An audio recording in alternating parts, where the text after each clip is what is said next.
probably not the first time you've had an offense come apart on you. What went into it, and what, looking back on it, what are a couple things that could have been done better? Well, I think you know, turnovers. Number one, you look at it, and I mean that's the glaring thing that stands out is you know, we turned the ball over 4 times. Obviously, the last interception was more of a desperation, you know, trying to get something going. But you know, something we haven't done all year long was turn the ball over. We knew that going into every game. We talk about it every day about protecting the football and not putting the ball in jeopardy. And I mean, we chart it every day. And you know, you turn the football over, and I don't care who you are. It's hard to beat a good middle school team turning the ball over 4 times. So that was the number one glaring thing that came out. Second thing was, I think, you know, early on, you know, running the football. You know, while we did have some positive things happening early, we took the opening drive down, obviously, and went 3-0 on it, and had a chance to go up 7 on it, and DB made a good play on the ball, and with Jerron and him, and then you get the ball right back in the next 2 series. You know, the very next series, we make 2 middle mistakes back to back. One of them was we should have handed. It was a read play. Should have handed the ball off. Instead, we threw it out in the flats, and so we had some mental mistakes early on that we haven't had. We haven't been making as of late over the last few weeks. And then all of a sudden, you know, you've got 3 or 4 series in there, and you know, you're not moving the football as effective as you want, and they're chewing the clock up, and it's hard to. So now you get the ball back, and you're 17-3, and there was just a lot of things that went into it. You know, I think there was some good things that came out. Mm-hmm. You know, one of the good things that came out, obviously, you had the ball for 21 minutes. You had 400 yards of offense and snapped the ball 60-something times. I mean, we got to find a way to put it in the end zone. And but turnovers were obviously a big critical factor in it, and mental mistakes early on. And you got to give them credit. I mean, they brought pressure, and they were, you know, they going into their game plan, looking at us, they had to feel like that. Number one, they had to keep the ball from us, and number two, they had to play extremely well and try to disrupt ties and create some turnovers to have a chance. And second series of the game, you know, we give them a chance on the 3rd down play. They were pretty well disciplined defensively, weren't they, in terms of what they were doing and where they wanted their people to be? They were. They did a good job with it, and you know, they were bringing pressure and playing over the top of Sammy, but I thought they had a good scheme. I mean, it's something we've seen it before. I mean, we just you know, you've got to be able to, you know, I said it all week long, we've got to be able to run the ball early in the game to establish what we wanted to establish that game. Well, now you've been, it's not the first time you've been behind at halftime. No. And your message is usually, don't worry about this, next play, you know, believe in what I'm doing. Is that the same message this week? It was. You know, one of the things Coach Sweeney said at halftime was, you know, don't worry about the scoreboard right now. Let's worry about we get the ball back. Let's go score, and you know, and we're a second-half football team. We have been all year long. You know, we've scoring 35 points in 1 quarter to just really playing our best football in the second half. So there was no panic. I mean, you know, being down 24-3, we knew that the first 4 minutes of the 3rd quarter was probably as vital a 4 minutes at any point in time in that game. And you know, to come out in 1 minute and 5 seconds to go down and score a touchdown, you know, you're right in it. And here we go. And you know, we knew time was not in our favor. That was the thing as you approach the second half. You know, time. You know, we didn't know how much time you were going to actually get, but it wasn't on our side. So we had to try to do some things, and you know, we threw the ball a lot more in the second half than I really wanted to, but we had to try to you know, try to make up some time. What did you think of your offensive line's mentality, and do you think that Georgia Tech maybe came with more of an edge up front as you tried to establish the run? Well, I think, number one, I think Georgia Tech played with like a team that was playing for their life. I mean, they had their back against the wall. They were in a must-win situation. I think they played that way. I know watching their defense, that's the way they played. They played aggressive. They took a lot of chances. I think from our offensive line's mentality, I think, early in the game, for the overall, I thought we pass protected well. They didn't give up any sacks.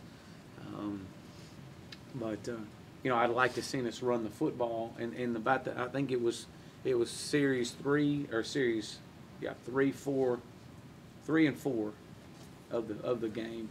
We came in and one of them stands out in my mind. We pick up we throw a pass to Sammy on first down for 6, and then second down we get smashed.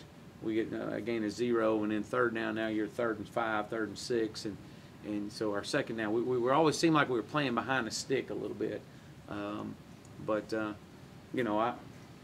I think of our overall mentality? I was very disappointed in our overall mentality of the way we approach things. I was disappointed in some of the mental mistakes that we were making. It was very uncharacteristic of us. I think not having Andre definitely hurt. I think that while DJ and Mike did a good job, you didn't have that leadership in there. But I do think though when we did run the ball in the second half, there was some time, especially coming off the goal line, we were able to run it a little bit effective, and Mike did a good job. And it's been this way all year long with our young guys. Is you have to protect the football, and I mean, it was no secret. That's what you have to do with it. Who's a miscommunication? Do what now? I'm sorry. The depth chart that came out this week has Mike now at 13, whereas it's kind of been an or with everybody, and DJ second. Is that right? No, it's still the same as it has been. I mean, you're going to see Mike, you're going to see DJ. The one thing that I really liked about Mike gave us that spark. I felt like that at any given time, Mike was a step away from going the distance. He had some great runs and was obviously able in the second half to get us in some of the momentum drives that we were able to have. But then, we turn it over. Were you proud of him after the fumble? He didn't go over to the bench and saw Keeps actually on the sideline kind of exhorting the defense on. Does that show that he was. Better? I think he's getting better in that regard. He's trying to grow up a little bit, and there wasn't anybody over there, upset with him and patting him on the helmet. Hey man, you're going to have to pick it back up. We can't be doing this. You got to protect the football, and he knows it. But like I tell Mike all the time, I mean, protecting the football is so vital to our success. And in any hurry-up offense that you deal with, when you turn the football over and you're limited on the number of opportunities that you get, you can't have that. You got to maximize your opportunities, and we can't give them anything. How would you evaluate Taj's effort? I know you mentioned the one interception that was late, kind of a desperation thing, but how did you value him overall? It looked like some of his passes were a little bit off. Yeah, I think, looking at Taj and evaluating him after watching film, I think he's played a lot better this year, without a doubt. I think that was, that was kind of one of the things that stood out to me, that, there was times he wasn't setting his feet like it needed to be set. He was, especially some of the throws to the backs out in the flats, just little flare routes to check downs. His feet weren't set. He was throwing sidearm, and the ball was sailing on him, or it was behind a running back. And he's played a lot better. He's played a lot better, and he was disappointed just like everybody else was. The miscommunication at the end. There was the interception, and there was a pass to Sammy in the end zone, and both of them, the receivers looked around, and the ball went someplace else. And just watching it, you don't know the receiver ran the wrong route or he threw the wrong guy. No, you're talking about the one in the end zone right there. We get it back, man. We got 10 whatever minutes or however many minutes were on the clock at that point, 10 minutes or so, and you got a chance to cut the game to 7. Huge momentum turn. It's a play we've called, we've repped it, we've run it, and we ran it earlier in the game, and it's designed for a field throw. And unless there was a press look on the backside or a one high look, and the safety did roll down weak, which forced his eyes to go back to the boundary. And so at that point, he has his tight end as an option, and he has Sammy as an option.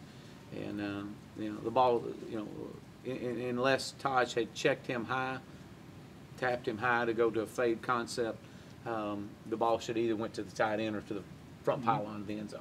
And you know, it was, you know, after talking with Taj and asking Taj, it was almost as if Taj was so quick to get the ball out of his hand. And again, was real uncharacteristic of. I mean, even if you are going to throw that, you've got to you read the turn of a DB, and so again, it was a miscommunication.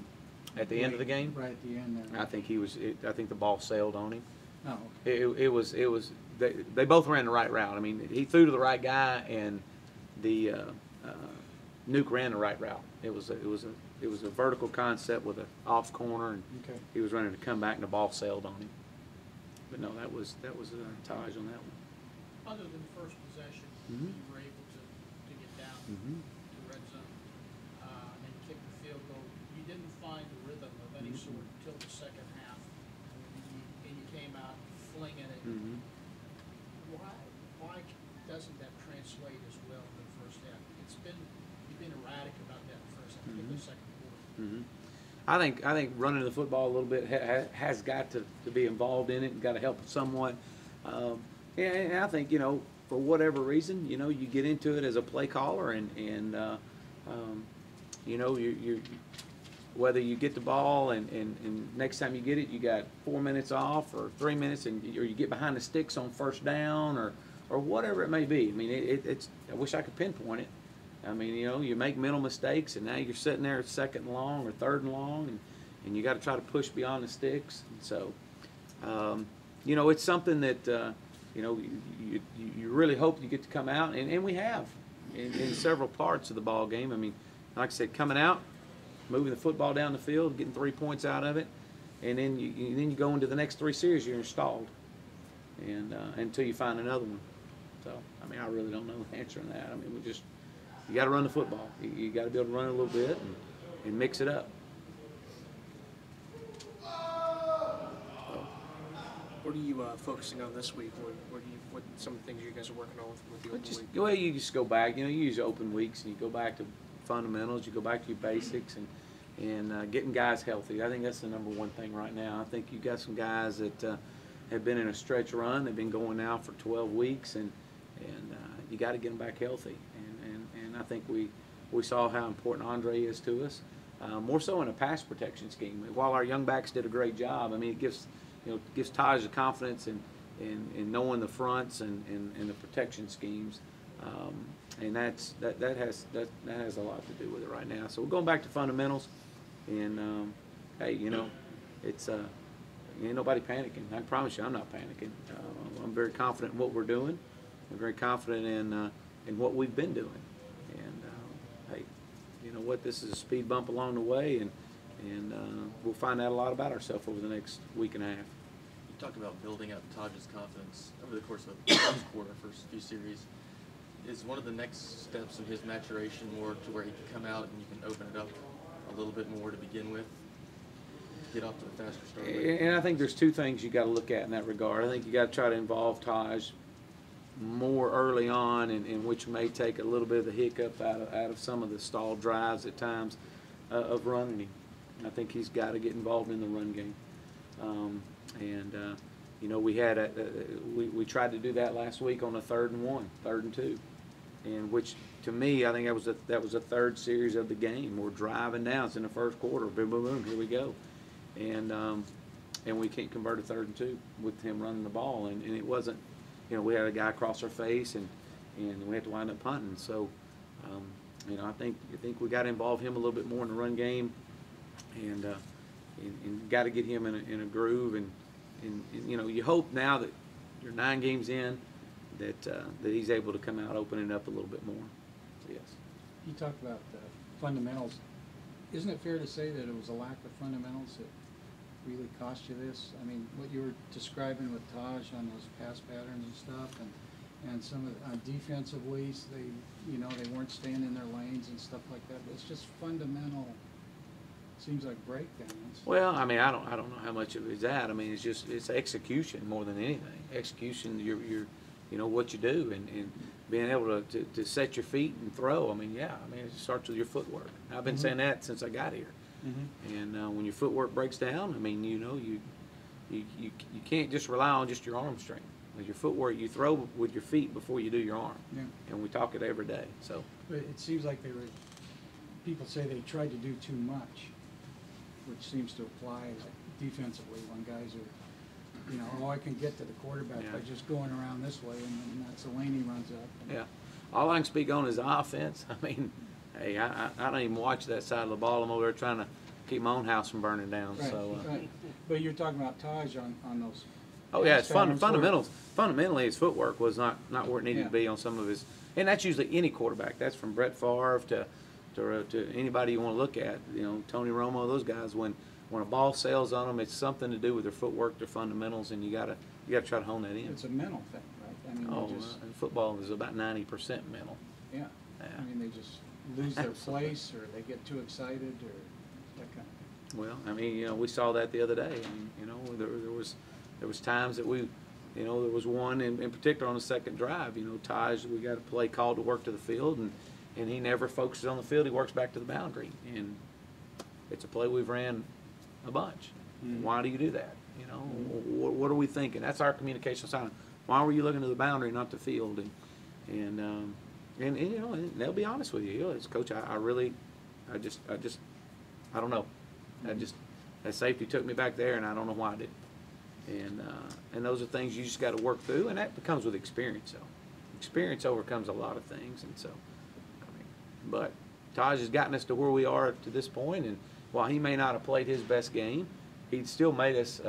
He still kept us in the game because he made some great throws. You know, he gave us a chance, and you know, there's no one more disappointed than him, and hey, he'll get back to work, and as we all will. What's your sense with Andre, where his ankle is? Well, you know, I think, you know, going into this week, I think he's started working out. Did a little bit on Monday, and you know, we got it, not just Andre, but we got them all healthy for this final run. And I think that, you know, the open week is coming at a much needed time for our players, both mentally and physically. And you know, we got to get these guys back and get back into getting back on track. I know Taj wasn't sacked, but was that clock in his head maybe going too fast as far as feeling pressure, not getting his feet set up, that sort of thing? Well, I mean, I don't know about that. I mean, I think he made some really good hot throws and got the ball out, which is an improvement over what he did the week prior 2 weeks. Yeah, I just think that you know, I don't know if he was getting the ball out too quick. I mean, he was, you know, he was making some throws and they were high, you know, or they were low, or they're behind, or what. So, anybody else? Martavis lose that ball in the lights, or did he just whip? You know, he said I asked him that, and he said no, that he was right here. I mean, he just, you know, missed it.